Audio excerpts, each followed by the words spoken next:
Helmi, bagaimanakah jalannya debat tadi dan topik apa saja yang hangat untuk dibahas? Ya, Ade dan pemirsa Metro TV, secara umum memang debat tadi ya berlangsung sangat seru ya, meski dilakukan dalam kondisi pandemi COVID, sehingga tadi memang kedua capres terlihat tidak melakukan jabat tangan seperti lazimnya yang dilakukan dalam debat capres. Penonton juga yang hadir secara langsung dibatasi jumlahnya hanya sekitar 70 orang. Dan semua yang ikut serta dalam acara debat harus menjalani tes COVID sebelum acara dimulai dan mematuhi protokol kesehatan yang berlaku.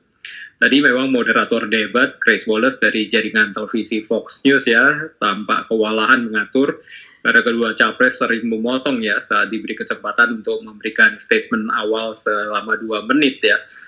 Jadi tadi 6 topik yang dibahas meliputi rekam jejak Trump dan Biden, juga mengenai pemilihan Hakim Agung di Mahkamah Agung Amerika Serikat, dan tentu saja mengenai penanganan pandemi COVID yang sedang berlangsung, serta kondisi perekonomian dan juga masalah ras dan kekerasan di kota-kota besar Amerika. Ini sebuah isu yang muncul ya, juga mengenai terakhir itu integritas Pilpres ya, mengenai pemilihan dan melalui pos dan sebagainya. Ini isu yang muncul setelah Presiden Trump mengatakan bahwa ia tidak akan berkomitmen terhadap adanya peralihan kekuasaan secara damai. Tadi setiap segmen berlangsung 15 menit ya, sehingga debat keseluruhan berlangsung selama 1 jam. Dan agak over sedikit tadi memang, lebih ya, jadi sekitar 5 menit over, tapi memang secara keseluruhan berlangsung dengan sangat seru. Adik. Ya, Helmi, lalu bagaimana dengan pembahasan soal COVID-19 dan juga penanganan ekonomi? Apa yang bisa kita highlight dari pembahasan ini? Ya, tadi memang Pres Joe Biden tampak langsung menyerang Presiden Trump ya, dengan mengatakan dengan COVID ini sudah membunuh lebih dari 200.000 orang di Amerika Serikat, dan yang terinfeksi itu sudah lebih dari 5 juta orang ya.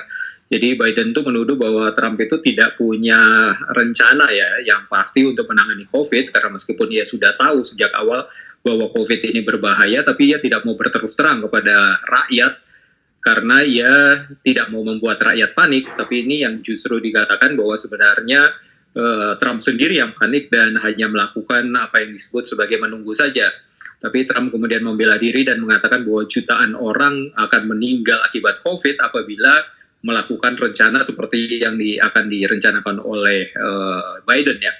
Dan ia juga menekankan bahwa ia sudah menutup perbatasan Amerika, maksudnya menutup perjalanan udara dari Tiongkok sejak awal, langkah yang menurutnya bisa menyelamatkan jutaan jiwa rakyat Amerika. Memang di data awal pada saat itu ada Satgas juga, pembentukan Satgas penanggulangan virus corona, itu juga dikatakan apabila tidak dilakukan langkah-langkah pencegahan seperti memakai masker, kemudian menjaga jarak, dan kemudian tinggal di rumah saja, maka memang di Amerika korbannya bisa mencapai lebih dari 2 hingga 3 juta orang. Tapi dengan langkah-langkah yang dilakukan itu maka bisa menekan hingga 200.000 ya. Dan Trump tadi juga menekankan mengenai pembagian APD, juga mengenai masker, mengenai ventilator, sehingga korban yang lebih banyak itu bisa dicegah ya. Dan ia kemudian kembali menyerang Biden yang dikatakan ketika selama menjabat sebagai wapres pada masa Obama, itu juga terjadi pandemi ya, wabah ya, H1N1 ketika itu dengan korban jiwa hingga 14.000. Adik. Iya.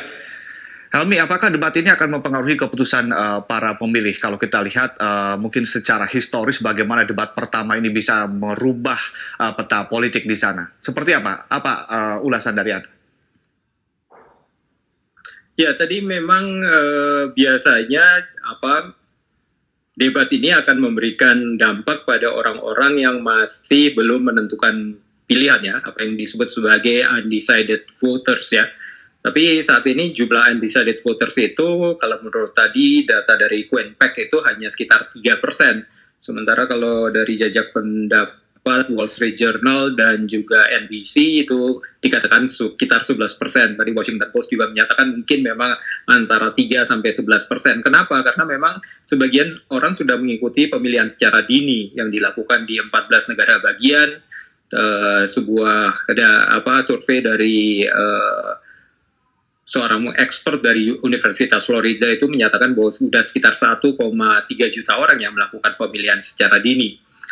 Tapi secara keseluruhan jajak pendapat terakhir dari 538 Project tadi menunjukkan Biden masih unggul ya secara nasional, itu 7 poin dari Presiden Trump ya. Tapi kita perlu ingat bahwa dalam Pilpres Amerika itu pemenangnya ditentukan bukan oleh suara mutlak dari pemilih, melainkan dari gabungan suara elektoral ya dari tiap negara bagian.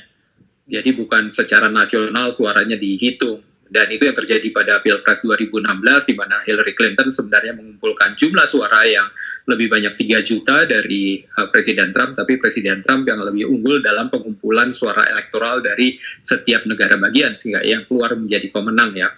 Tapi kalau kita lihat juga di antara setiap negara bagian memang tipis-tipis ya. Jadi negara bagian penentu, terutama yang disebut sebagai swing states, kalau dari Real Clear Politics itu tadi memang misalnya beda Florida itu Biden unggul 3,5% ya. Kemudian di North Carolina Biden unggul 0,5% itu sangat tipis, masih dalam margin of error ya. Jadi itu masih bisa berubah ya. Oke, itu dulu Ade laporan kami dari Arlington, Virginia. Baik, terima kasih Helmi Yohanes atas laporan langsung Anda.